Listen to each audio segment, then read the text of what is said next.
Una bella mostra di galanterie di vetro è stata inaugurata a Palazzo Loredana a Venezia. Si tratta di 250 oggetti fragili e molto preziosi provenienti dalla collezione privata De Bose Smith che l'Istituto Veneto di Scienze, Lettere e Arti ha voluto presentare al pubblico. Simonetta Simoni.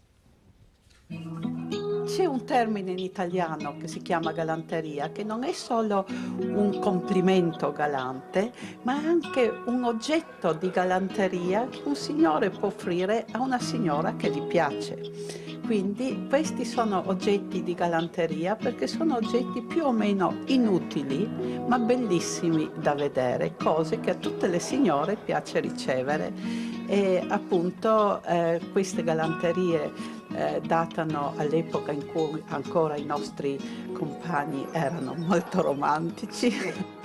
Fiorella e Philippe Bosmith collezionano da 40 anni vetri veneziani pregiatissimi, delicatissimi, che adesso sono esposti a Palazzo Loredana in Campo Santo Stefano, a Venezia. Ma perché questa passione per un oggetto così delicato?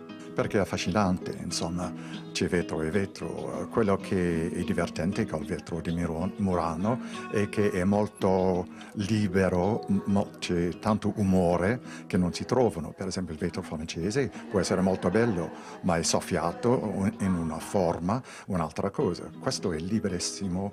Credo che allestire questa mostra, toccare questi oggetti sia una grande emozione. Assolutamente sì, è stata anche una grande fatica perché la collezione è molto più vasta e abbiamo dovuto scegliere un terzo dell'intera collezione.